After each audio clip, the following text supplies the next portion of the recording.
യുദ്ധഭൂമി, ലക്ഷക്കണക്കിന് യോദ്ധാക്കൾ. പക്ഷേ യുദ്ധം നടക്കുന്നതിന് മുൻപ് അവിടെ നടന്ന ഒരു സംഭാഷണം മനുഷ്യരാശിയുടെ ചരിത്രം തന്നെ മാറ്റി.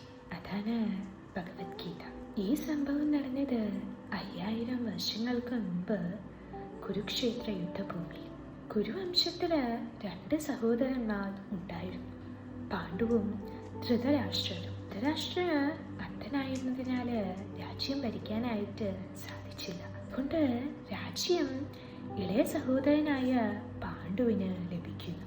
പാണ്ഡു ചെറുപ്പത്തിൽ തന്നെ മരിക്കുന്നു. അതിനുശേഷം അദ്ദേഹത്തിന്റെ 5 പുത്രന്മാരും ധൃതരാഷ്ട്രയുടെ സംരക്ഷണത്തിലാണ് വളർന്നത്. അതേസമയം ധൃതരാഷ്ട്രയുടെ 100 പുത്രന്മാർ കൗരവർ. അവരിൽ മുതിർന്നവനായ ദുര്യോധനന് പാണ്ഡവരോട് കടുത്ത അസൂയയും വൈരാഗ്യവും ഉണ്ടായിരുന്നു. രാജ്യം സ്വന്തമാക്കാനായി ദുര്യോധനൻ പല പദ്ധതികളും ആസൂത്രണം ചെയ്തു. ഒരു ദിവസം അങ്ങനെ ചൂതാട്ടക്കളിയില് പാണ്ഡവർക്ക് രാജ്യം നഷ്ടമാവുകയാണ്. അവരുടെ ഭാര്യയായ ദ്രൗപദിയെ പോലും അവയിൽ അപമാനിക്കാൻ ശ്രമിക്കുന്നു. പക്ഷേ ദ്രൗപദിയെ ശ്രീകൃഷ്ണ ഭഗവാൻ രക്ഷിക്കുന്നു. അതിനുശേഷം 13 വർഷം പാണ്ഡവർ വനവാസം അനുഭവിക്കുന്നു. വനവാസം കഴിഞ്ഞ് തിരിച്ചു വന്നപ്പോൾ അവർ തങ്ങളുടെ സ്വന്തം രാജ്യം ആവശ്യപ്പെടുന്നു. അവസാനം അവർ തങ്ങൾക്ക് 5 ഗ്രാമങ്ങളെങ്കിലും തേണമെന്ന് പറയുന്നു. പക്ഷേ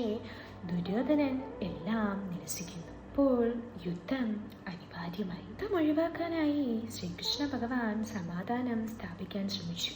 പക്ഷേ ദുര്യോധനൻ അത് അംഗീകരിച്ചില്ല. അപ്പോൾ ഭഗവാൻ ഒരു നിർദ്ദേശം നൽകി. ഒരു വശത്ത് എന്റെ ശക്തമായ സൈന്യം, മറുവശത്ത് ഞാൻ തന്നെ ആയുധമില്ലാതെ.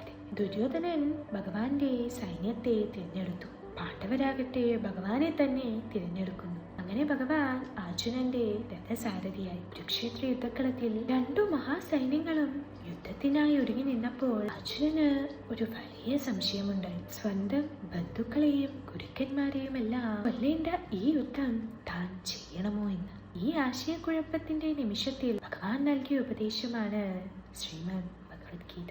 അന്ന് കുരുക്ഷേത്ര യുദ്ധഭൂമിയിൽ ഭഗവാൻ പറഞ്ഞ ആ ഉപദേശം ഇന്നുപോലും കോടിക്കണക്കിന് ആളുകളുടെ ജീവിതം മാറ്റുകയാണ്. അർജുനന് നൽകിയ ഈ ഉപദേശം ഒരു യുദ്ധത്തെ കുറിച്ചല്ല, അത് ജീവിതത്തിന്റെ സത്യത്തെ കുറിച്ചാണ്. അതാണ്